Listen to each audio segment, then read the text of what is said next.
Welcome into a Garden Report. It feels good to be a post-game report, even though it was just a scrimmage. I'm Sierra Goodwill here with Jimmy Toscano and Bobby Manning. Guys, the Celtics just wrapped up their first scrimmage of the restart. They got creamed, but it's okay. It's just a scrimmage, so results don't matter here. That's right. But definitely working out the kinks. Let's talk about the starters, the main guys. We know Jayson Tatum was on a tear before this long hiatus, was rusty.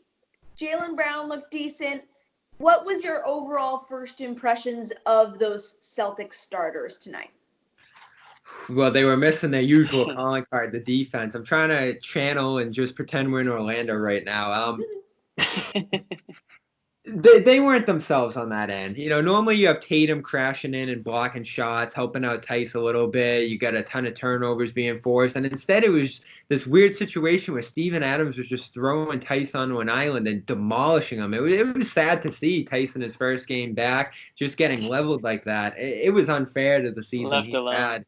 Yeah, he was left out to dry, and so was the whole defense. Brad went to zone in the second quarter. I don't know if that was just testing something out or responding to how poorly they were playing on that end. So that did it for me. You expect guys to be coming out missing shots, sloppy on the offensive end, but defense is something that Brad said last week or 2 weeks ago now at this point. It's going to carry the team forward, and if they don't have it on that end, they might as well pack up and leave the bubble.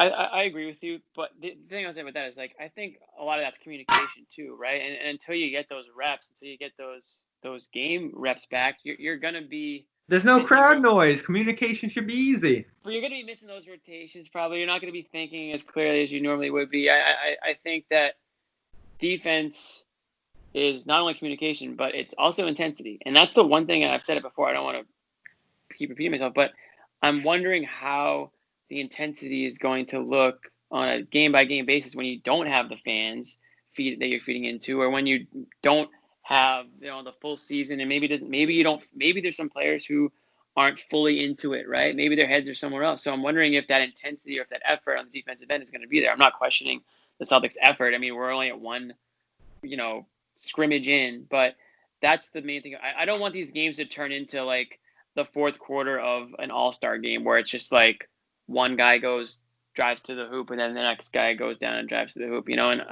I'm hoping that's not the case. I don't think it will be, but there is more of a chance. Right. And we got to talk about no Kemba because he was kept out of the scrimmage because of that lingering knee discomfort that was an issue back in March and apparently is still an issue about 4 months later. Disappointing for sure, but it really is telling as to how disjointed this unit is and how far of a gap there is from Kemba to their backup to make this unit flow, because things weren't flowing on Friday night. See, I mean, you both made a good point. We'll see if he's out there next time. That'll be the telling thing. If he can do the high intensity scrimmage, you should be able to do like you said, Sierra, 5-6 minutes in a regular game on TV, unless they're trying to hold him back from the cameras or something. I know Brad wanted more behind the scenes scrimmages. You see the numbers play out. I think they're +7 per 100 when Kemba's out there, and then you're 2 points better on the defensive end when Smart's out there when they're switching out that point guard spot. Smart was awesome in this one defensively, breaking up pass. He looked like himself more than anybody out there to me. It's just you lose an outlet for when Tatum's getting blitzed. A creator. Kemba's very adept at that. There's just a lot you lose from his explosion when he's not out there that you can't replicate with anybody off the bench. Brad said they have other guys that can create, but on the ball, getting his own shot, and even just pushing comebacks like we saw against Milwaukee earlier in the year in a setting like this, that's where you miss him most, is that offensive burst and just the extra boost that you'd get above anybody else out there.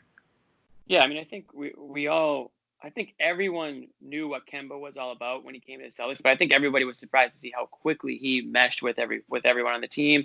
He took on that leadership role. No doubt that Jayson Tatum's got the highest ceiling of the bunch, right? And he's like the future superstar, but they need Kemba Walker to run the show still. I mean, you can't, like you said, Bobby, you can't put the ball in Tatum's hands all the time because he needs to get open for his shot, So they definitely need Kemba, and I'm taking the Celtics at their word.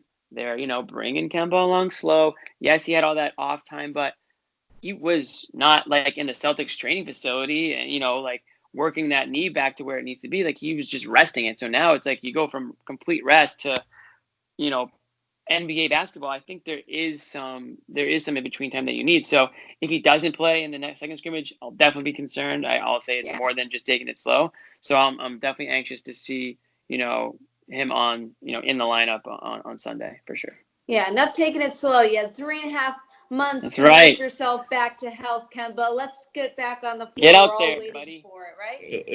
They are talking outside of both sides of their mouth to some degree with this, right? Like, he's okay in practice. Oh, he doesn't need to do every other day, but he can't scrimmage. They still need some relief. We're taking him along slowly. Like, there's a little bit of talk on both ends there that makes it very perplexing. I mean, I'm not Dr. Flynn or anybody like that, so I hate analyzing the injuries. But when you hear mismatch information, like Nick said on the Garden Report last week, like they have a history with this stuff of just these weird injury situations. It's hard not to be a little bit worried. Absolutely. Well, this Garden Report is brought to you by Masterclass. Get unlimited access to every Masterclass, and as a Garden Report listener, you can get 15% off the annual all-access pass. Just go to masterclass.com/CLNS, and for all of our Celtics content, because they're finally back, you can find it on our website at clnsmedia.com and on our YouTube channel at Celtics All Access.